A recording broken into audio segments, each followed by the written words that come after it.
right now, one of the things that I was thinking about, which I also feel very much wanting to share today, was the story of people which are not taking this seriously. I mean, we are taking it seriously. We are here. We're here helping other people. We're trying to make sure that everybody is fine.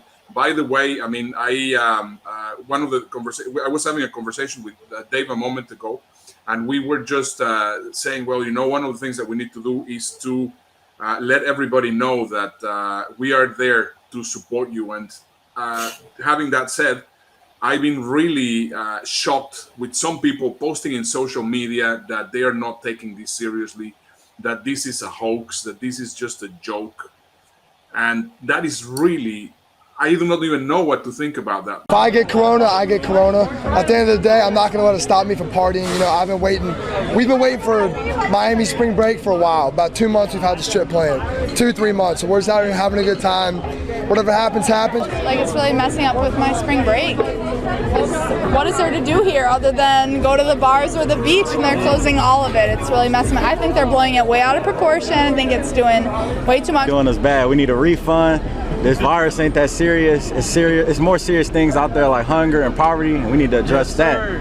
Yeah, I mean, we planned this a long time ago, and it was kind of up in the air if we still go, but like we're here. I just turned 21 this year, so I'm here to party, so it's kind of disappointing, but we're just making the most of it. We met these other people in our little Airbnb spot, so we're just hanging out with them and trying to get drunk before everything closes. So what do you think of that craziness? I think it's just absolutely annoying. Here's a challenge. If you are that age and you want to enjoy life, there's two things that occur to me. First of all, you don't think about that far ahead because why should you? You've never experienced anything else. And also, they probably have really good immune systems, so they might well be able to get away with carrying the virus and dealing with it.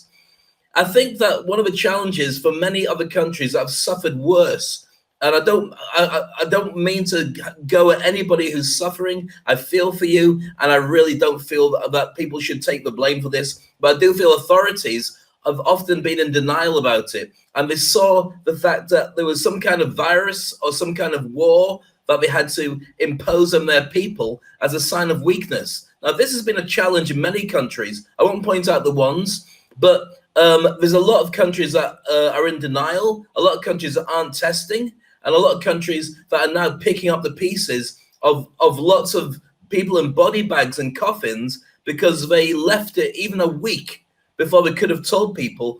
And in a week, how many people do you normally contact, go into meetings with, hug, kiss, chat, sit over and have dinner with, or go past on a busy metro or public transport?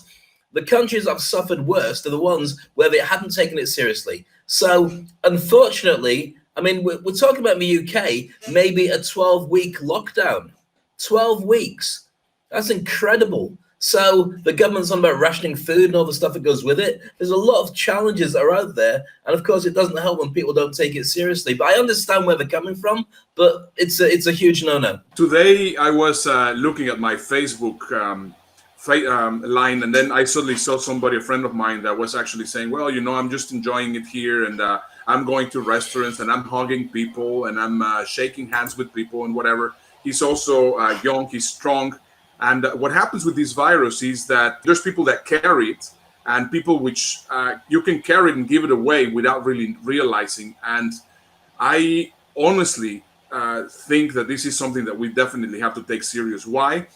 If we think about that story or that metaphor from the chessboard, that it's an ancient Indian story where they say, well, you have to put 1 grain of rice into the first square, and then the second square you put 2 grains of rice, and then the third square you put 4 grains of rice, and the next square 8 grains of rice. And by the time that you get to the 64th square, it's something like 13 trillion grains of rice or something crazy like that.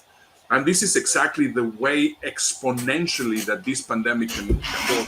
We think 1 or 2 people, and then we don't really do anything. So if you are a young person, if you're a Gen Z, if you're a younger guy and you're strong, it's not about you only. You have to think about everyone else. And right now, the best that we can do, it's not my priority, it's not my choice of actually being doing this. I would rather be doing something else. but I don't want to be either affected or be contagious. That's actually what I think is the most important thing. Yeah, it comes to mind about because I mean, I know that Trump is talking about it being a war zone, and I think he's right. It is like a wartime, and I guess that even in Britain during the Second World War, when they had to have blackouts, and they had to have blackout curtains across everyone's living rooms, so any planes flying over the top couldn't see lights coming through, because then they could aim with bombs at the lights. There would have been a number of skeptical people who said, you know what, I don't care, I'm fine, there's no planes coming, it's just a hoax, it's just made up. I don't think that you can do that in this day and age. I'm sure there are lots of things that are scary that are made up for lots of political reasons. This one isn't one of them. So, yeah, ignore it at your own peril.